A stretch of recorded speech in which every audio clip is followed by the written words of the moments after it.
Hotel. Once again, I'd like to thank you for tuning in to the Kwame Kenyatta channel, Empower the Vision. Spread the word, subscribe, and tell others. Today, I want to talk about the controversy around the Confederate flag. A lot of folks say, well, they don't know why there's such a controversy. It's just a flag. It just represents the pride of the South. Well, I'm from the South. I'm living in the South, and it doesn't represent my pride, and it doesn't represent the pride of many, many more people.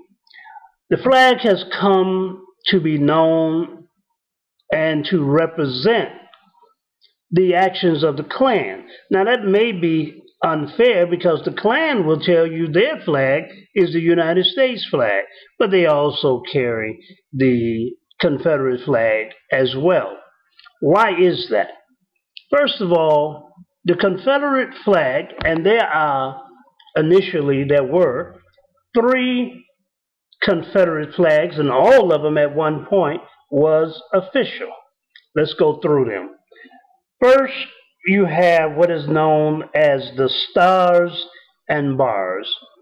That is three bars, one red at the top, one white in the middle, and red at the bottom. And off to the left corner, you have a square blue with 13 stars, white stars, in a circle representing the 13 Confederate states. Now, the second flag, and this first flag was adopted on March 4th, 1861. The second flag, which is most popular today, is known as the stainless banner, and that was adopted on May 1st, 1863. That is what you would consider the X or the cross in blue on a white background with, again, the white stars, 5-pointed stars. That is the one that you see most often. And then the last flag is similar. It is on a red background with the cross, and it has the blue with the white stars within the blue, but yet that's in the corner, and then which is more closer to what you have in Mississippi. Then it has a white background with a red bar to the right. Those are the three stars. Those are the three flags. That last one was what was called the blood-stained banner, and that one was adopted on March 4th, 1865. For the most part, these flags came into existence from 1861 to 1865, the duration of the Confederate nation or the Confederate states, the Confederate government, which succeeded from the United States government in order to maintain the slaveocracy that had been created. Now, that is the purpose of the Confederacy. They did not want to eliminate slavery. So to prevent slavery from being eliminated, they decided that they would not be a part of the United States of America. They would create a government of their own. Robert E. Lee, Stonewall Jackson, these individuals were part of the formation of the Southern Confederacy. There are others today, whether it's the Klan, the Nazis, the Aryan Nation, who now uphold that flag as their flag because they know that it represents racism, it represents slavery, it does not represent the pride of the South. And what is the pride of the South?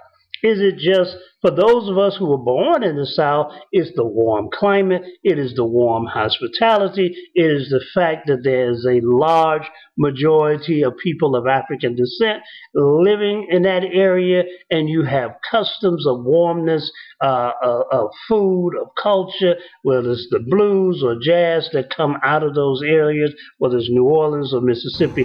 That is what it meant to many of us.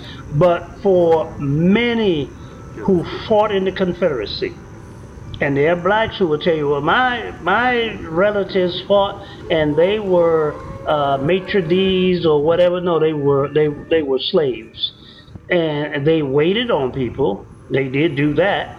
And they were drivers for people. They did do that. And they carried water, and they were butlers, and they were cooks, and they were all of that because slaves was whatever the slave master wanted them to be.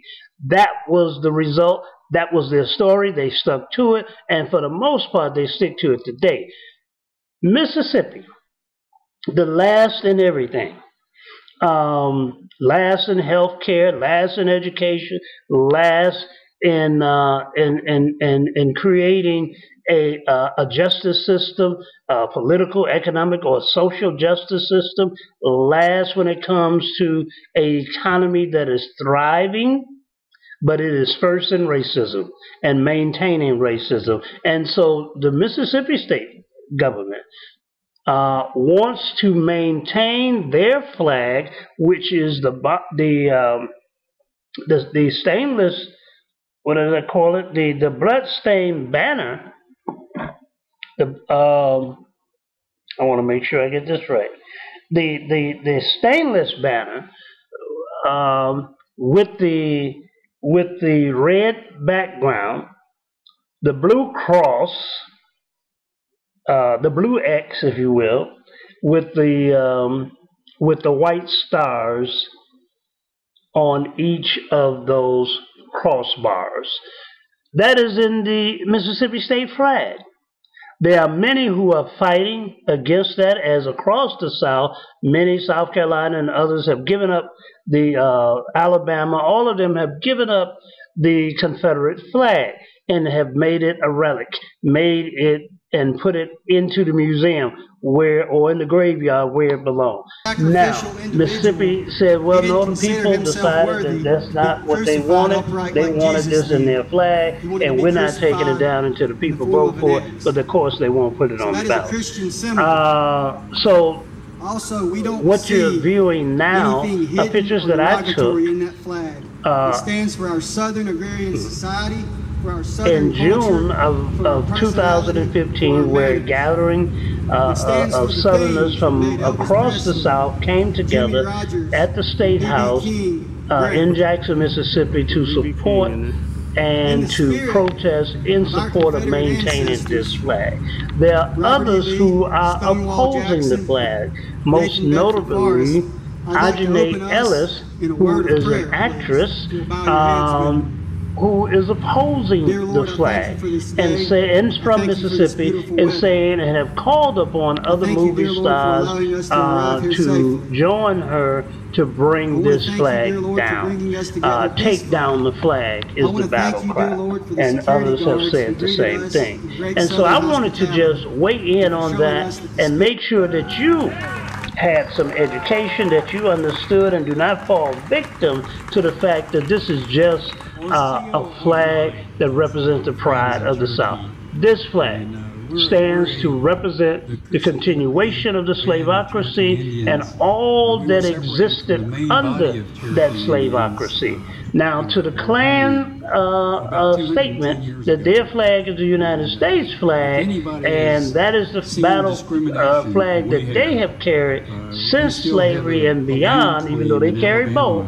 But when you see them, they do carry the American flag, and much of what has happened to our people in this country since slavery has in fact been done under the standard U.S. flag. The murders in the South under that flag. Well, I mean, in terms of the Klan being the one who was doing the lynchings and the mob violence, they always had the U.S. or the United States flag. The denial of human rights under that banner, the killing of Emmett Till and Medgar Evers and many, many others under that banner. And so,